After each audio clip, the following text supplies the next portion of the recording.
Maxime pourrait être celle de Donald Trump après avoir décidé de frapper l'Iran en pleine négociation pour la 3e fois. Lundi, Washington a donc rouvert les hostilités, brisant de facto le cessez-le-feu déjà précaire, déclaré le 8 avril, puis prolongé plusieurs fois. De quoi comprendre que Donald Trump ne semble finalement pas si enclin à en finir avec ce conflit à 6 mois des élections de mi-mandat. Pourtant, les États-Unis ont déjà perdu des hommes dans l'opération Epic Fury, comme l'a rappelé le président lors de la cérémonie du Memorial Day au cimetière national d'Arlington lundi. Au cours de l'opération Epic Fury, nous avons perdu 13 âmes merveilleuses, des personnes exceptionnelles et extraordinaires. Ces hommes et ces femmes extraordinaires ont donné leur vie pour garantir que le premier État au monde à soutenir le terrorisme ne dispose jamais de l'arme nucléaire. Ils n'auront jamais l'arme nucléaire. Je suis sûr que vous le savez. Un refrain sur le nucléaire bien connu qui peine de plus en plus à convaincre. D'ailleurs, il faut noter qu'après des déclarations quant à l'absence d'uranium enrichi à des fins nucléaires en Iran, la patronne des renseignements militaires, Tulsi Gabbard, a démissionné officiellement de son poste dans l'administration Trump vendredi dernier. Elle le quittera officiellement le 30 juin prochain. Cette dernière a toutefois évoqué la maladie de son mari pour justifier son départ. Néanmoins, les rumeurs estiment que les désaccords avec la politique étrangère menée par Trump étaient devenus trop nombreux pour elle.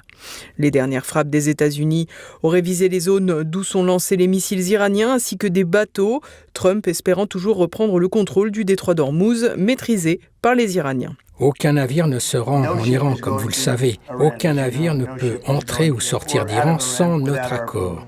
Washington a justifié ses actions par l'autodéfense, affirmant que des mines sous-marines étaient en cours de largage et estimant faire preuve d'une grande retenue. L'Iran n'a pas confirmé les frappes ni les cibles et semble ne pas souhaiter riposter pour le moment, même si les gardiens de la révolution ont estimé avoir le droit légitime de répondre à toute violation du cessez-le-feu. Le guide suprême, Mojtaba Khamenei, a préféré insister sur la perte visible de l'influence des États-Unis sur les pays du Golfe, estimant que Washington n'avait plus d'endroit sûr dans la région pour poursuivre l'opération. Des déclarations particulièrement avisées puisque Donald Trump a lancé un nouvel ultimatum non pas à Téhéran mais au Qatar et à l'Arabie Saoudite pour qu'ils signent les accords d'Abraham visant à normaliser les relations de ces pétromonarchies avec Israël, des exigences qui se heurtent à la réalité. En effet, la nature de la guerre à Gaza conduite par Tel Aviv empêche les pays à majorité musulmane à envisager quelque accord avec Benjamin Netanyahou, à plus forte raison que Doha joue un rôle de médiateur entre Israël et le Hamas. Il faut aussi rappeler que le Qatar a été frappé par Tel Aviv en septembre dernier pour neutraliser des dirigeants du mouvement à l'origine de l'attaque du 7 octobre. Doha joue aussi un rôle dans la guerre contre l'Iran. Outre le fait d'avoir été la cible de représailles iraniennes, elle accueille ce mardi des discussions avec des dirigeants iraniens. Le guide suprême a expliqué qu'il n'y aurait pas de retour en arrière et que les pays du Golfe ne serviraient plus de bouclier aux bases américaines.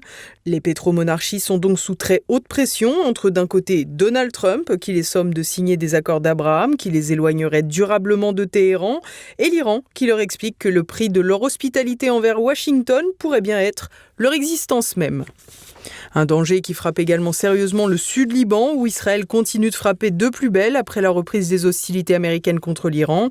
En effet, Benjamin Netanyahou semble décidément faire feu de tout bois.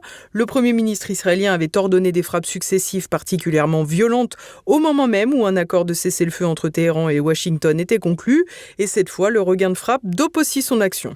Lundi soir, une frappe israélienne sur un bâtiment du village de Mashkara, dans la région de la Beka à l'est du pays, a fait au moins 11 morts, dont 2 enfants et 15 blessés, mais les recherches se poursuivent encore dans les décombres.